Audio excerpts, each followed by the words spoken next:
En un mundo lleno de desafíos y adversidades, existe un hombre que ha transformado la adversidad en éxito. Con ustedes, el fundador y CEO de Mortgage Guys, Ambient Realty y Driven Enterprises, un auténtico visionario. Es Albert Preciado, un inversionista inmobiliario y un agente de bienes raíces. Su historia es un testimonio de perseverancia y determinación. En 2013, Albert adquirió su primer propiedad de 3 unidades, marcando el inicio de una transformación en su vida. Su pasión por la inversión inmobiliaria lo llevó a superar obstáculos inimaginables. En 2008, cuando el mercado inmobiliario se tambaleaba, Albert enfrentó una de las pruebas más duras de su vida. Muchos hubieran abandonado, pero él eligió resistir. La razón detrás de su lucha es conmovedora. Albert vivió en carne propia el rechazo de las solicitudes hipotecarias de su familia en los años 90 debido a agentes inmobiliarios incompetentes. Hoy, en Beverly Hills, vive el sueño que alguna vez imaginó: una casa con un gran jardín y su amada familia. Y ahora en Mente, Albert Preciado comparte las historias no contadas de su vida, las lecciones aprendidas en el camino y cómo llegó a donde está hoy. Bienvenido, Albert Preciado. Albert Preciado. Hey, brother. Thank you so much for making the time, man. Thank Listen, you for having me. I want to jump right into it. Let's do it. When was that time, or how many years passed between you realizing you'd be a millionaire to the time you actually became one? When I was 6 years old, I knew I wanted to be a millionaire. I didn't know I wanted to be a millionaire. I knew I wanted to be rich, because we grew up from the ghetto. You know, I came from the ghetto, Mexico. My parents are from Mexico City. So when I grew up, all I knew was the ghetto, shootings, drug dealing, and all that stuff. So when my dad from the ghetto took me with him to paint homes in Beverly Hills, that's the first time I saw like beautiful homes. We used to drive past Sunset right here, like this area. I don't know how familiar you are with Sunset, but we used to drive past this street, Sunset, on our way to Beverly Hills. So I saw this building when I was 6, and I was like, I didn't know it was this building, but I knew life was better somewhere else. So when we got to Beverly Hills to paint the homes, that's when I saw those mansions, Ferraris, and all that stuff. And I asked my dad, "How come we don't have this? How come you don't drive this car? How come we don't live here?" That's when he told me, "This is only for the rich, and this is not for us." And that's when I told him I want to be rich. We're gonna be rich. Wow. So 2 things. Your vision was being expanded by just you looking at things, but obviously someone had to help you become a believer. Did you know who that person was, or what made you not go the other way? Because most people would look at that, like you're sharing your dad's situation, saying that's just for the rich, that's not us. I don't know if you have a moment that you can recall to and said, that was the moment I knew that was still for me too, that I could be worthy of that. When I saw realtors, because I used to go to like the morning breakfast places like IHOP, place like that. And I used to go there because I was hungover from going out. And I used to be with like my friends that weren't doing that well. Okay. But then I used to see people that would get there hungover like me, but they were rich and I was poor. And I used to see them, and I wasn't poor, I was broke, because there's a difference. But these young people would get there in the Benz and BMW and sit down, Rolex watches with a hot chick. And I would be like, what the fuck do these guys do? And then after a while, I found out they do real estate. And then they told me, well, you don't have to go to college to get a license, and you could make $100K, $200K, $500,000 or more a year. All you need is a real estate license. So I told my mom, you were wrong all along. Like, you don't have to go to college and get a degree. You just have to sell real estate. I'm going to get a real estate license. So I got my real estate license. I got into it, and I found out, like, hey, you could have an S-Class Mercedes. You could have a 7 Series BMW. You could have a Rolex and a hot chick. And I'm hungover with the wrong friend. I'm hungover here broke. These guys are hungover with the hot chick and the Benz. And I'm like, that's what I want to do. So I got my license, got into real estate. And that's how I knew that we could make a lot of money like that in real estate. Yeah. And how old were you when that epiphany came to you? I was like 21 years old. 21, still pretty young, yeah, you know, yeah. Still very young. Oh, you're still young. Still look very young. Yeah, That's thank good. you. Congratulations. And now let's talk about the mindset, because obviously how much would you agree with the fact that, you know, winning in business is a mental game, like 90%? I mean, don't quote me like specifically 90 or 91, but it's about that mental toughness, because obviously getting to where you've gotten right now, it hasn't been like this straight path, right? It's been maybe rocky situations past. So, yeah, tell us more about like some of the situations you've gone through that most other people would have given up, but it was thanks to your mental toughness that you were able to, muscle through. Mm-hmm. You just can't quit, because a quitter one time is a quitter for life. And it's kind of like a boxer. When he gets knocked out, every other fighter knocks them out because they know that they're mentally weak. They won't get up. And I know that if you quit once, it's going to be easier to quit next time it gets hard. So the trick is you can't quit ever. So I've never quit it. And I always have, like, in business, it always goes like this, but it's always going up unless you quit. When you quit at one time, you're always going to suck. You're never going to make it. But I never quit. And every cycle, like every couple of years, or year, or sometimes even months, you go through challenges, but you can't quit. You got to keep going. You can't stop. So me, I know that I got to work at least 18 hours a day, sometimes 16, but every day. I like it. I like what I do. I like money. I like flying private. I like having the good things. I like living in Bel Air. I like having a real business, not a mom and pop. I don't believe in thinking small. I believe in being I want to be the greatest ever, and I want to leave a mark so that other people can get inspired later, past my lifetime. So I'm just driven like that. Yeah. You can't get what you don't see. I've seen you make some very bold, big statements. You have to have some real balls to do something like that.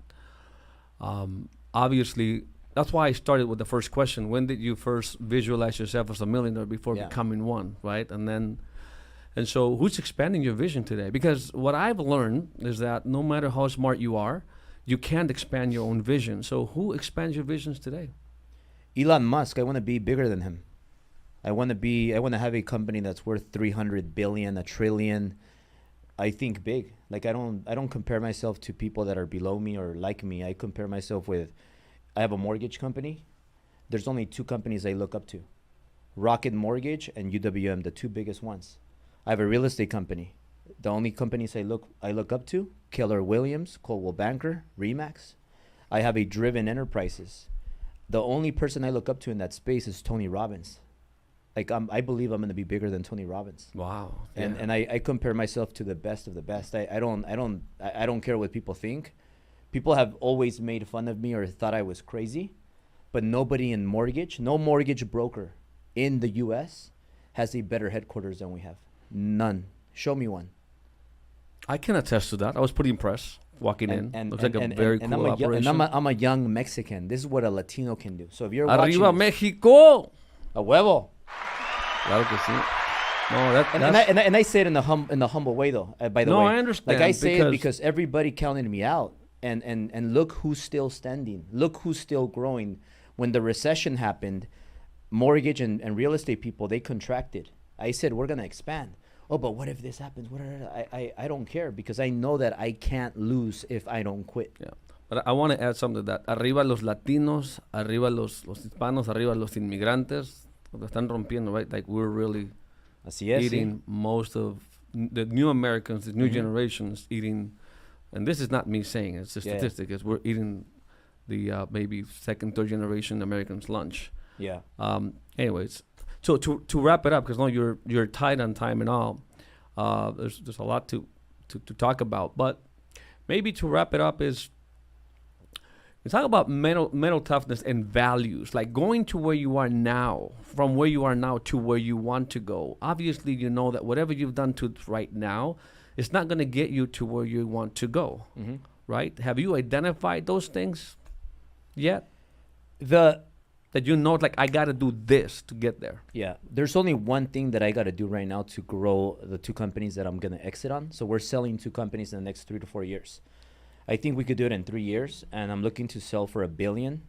And even if I get hundreds of millions, I'll take it. But I gave myself a limit. So I have 4 years and a couple of months left on that limit, because I give myself 5 years. It's already been like 8 or 9 months. So I got about 4 years and a couple of months. But I think in 3 years we could sell. So I'm going to sell for a heavy number, and then I'm going to go and take maybe 6 months to a year off, travel private plane, go to Italy, go to Dubai, go to Africa, go all over the world with my family, drink the best champagne on the jet, and just see what I'm gonna do, because I believe in doing everything young. So that's the next step. So what I did is I got mentors. I hired mentors, paid them a lot of money on what was my next goal, my next step. And my next step is selling 2 companies. I'm still gonna have other companies left, but these 2 companies I want to sell. So I've been hiring the mentors that have sold companies in my industry for billions of dollars.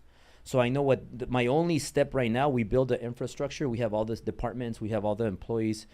We just need to add more agents, more salespeople, more salespeople. Yeah, the more salespeople we add, the more employees we'll add. And then we just got to continue to grow it. So in 3 years, if we continue to do what we do, which we are, I'm not going to work any less. I'm just going to work more and smarter. So as long as we do what we do for 3 more years, I believe we'll sell the company for $1 billion, like for sure. I'll tell you what, that's not a crazy dream. And the reason is I got a couple mentors who sold companies for billions of dollars as well. So, man, this is fire, this value you're bringing here. Thank you. It really is, because it really speaks to you either have an abundant mentality or a scarcity mentality, and I'd go with abundant all the time. And let me tell you something just really quick. Yeah. You got to put out to the air what you believe in, because a lot of people are scared to do that. I'm not. Like, I put it on my life. Like, we will sell for $1 billion in 3 years, because what I say happens. When you cast a vision and you put it out, you hold yourself accountable. Most people are scared and they're like, I don't want to say that because what if I don't do it? Well, you must do it. So I always scream and tell the world what I'm going to do, and then I do it. And most people don't do that. So if you have a crazy idea, say it and go do it, because it's possible, but don't limit yourself. So if you think big, if you think small, it takes the same amount of effort to think big or small. So why not think big? Yeah. 2 things to really wrap it up, because I think what you just said, being an impossibility thinker to do the impossible. You first got to be an impossibility thinker, and that's what you're doing, really thinking that big. And then the other thing that I would like to wrap it up, and you can follow up to close, is that, the founder of IBM, I think it's Thomas Watson, he said when they asked him, why is IBM so successful? To which he said, in IBM, we don't do business. We build one. Mm-hmm. And we act as if we were already that big company we want to envision. And that's what I see what you're doing with the way that you're thinking. So I have no doubt that we'll be hearing great stuff about what you're doing, man. I wish you much success. Yeah. Anything else you want to wrap up with? Well, for people watching this, I just want to tell you that, hey, I'm the stupid kid. What people used to call a stupid kid. I was an ESL student. I was a special ed student. All my friends from childhood grew up. They graduated from college, most of them. All my primos and primas, they got their degrees in Mexico and other places, and they all thought they were going to be successful. And 1% of my income is more than all their combined income put together. So I am an example of somebody that everybody counted out, the underdog, what they're capable of doing. So if you are that kid right now where everybody's making fun of you, where everybody's telling you that, hey, you're failing, you're over and over again, then don't count yourself out, because you only need one person to believe in you, and that's you. If you believe in you, anything is possible. Well, that's a great indicator, guys. If you have a GPA LL, you're probably going to be very successful, because if you're too smart, you probably analyze everything way too much and you won't get there. So, Albert, to your success, buddy. Yeah. Cheers. Si se puede. Awesome. Hey, I know you got a lot of value from this, so make sure that you subscribe, you follow Albert. I'm sure all the information will be in this page. So follow. And hopefully we could do a longer one some other time. Yeah, for sure. Right. Thank you, buddy. Thank you. We'll see you.